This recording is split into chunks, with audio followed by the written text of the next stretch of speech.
Stéphane, ouvrier d'une usine de Haute-Marne, est apparu 153 fois à l'écran dans les 12 coups de midi avant d'être éliminé du jeu de TF1.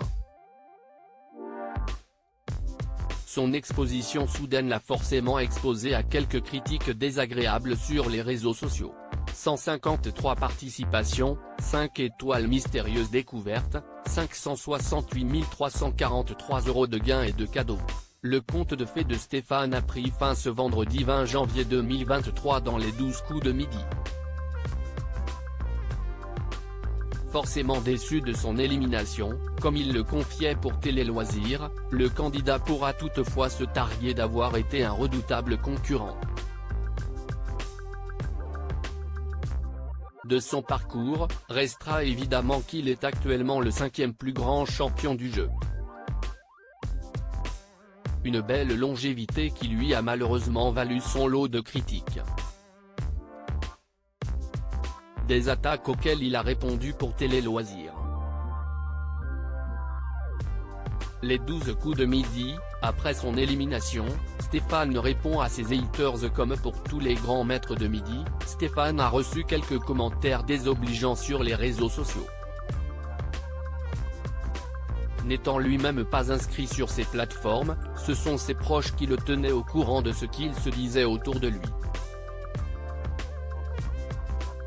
Je savais que des gens me cassaient du sucre sur le dos en disant que j'étais favorisé ou que j'avais une oreillette, commence-t-il. Légitimement remonté contre ses attitudes, il poursuit, sous prétexte que je travaille dans une usine, certains pensent que je suis un imbécile. Qu'ils viennent sur le plateau s'ils se croient si malins. C'est facile de critiquer de chez soi. Jean-Luc Reichmann apporte son soutien à Stéphane. Présent aux côtés de Stéphane au moment de l'interview, Jean-Luc Reichmann a tenu à faire l'éloge de son candidat. Je pense que la force de Stéphane est d'entendre, mais de passer outre les critiques. Il savait qu'il prendrait des coups en acceptant la télévision.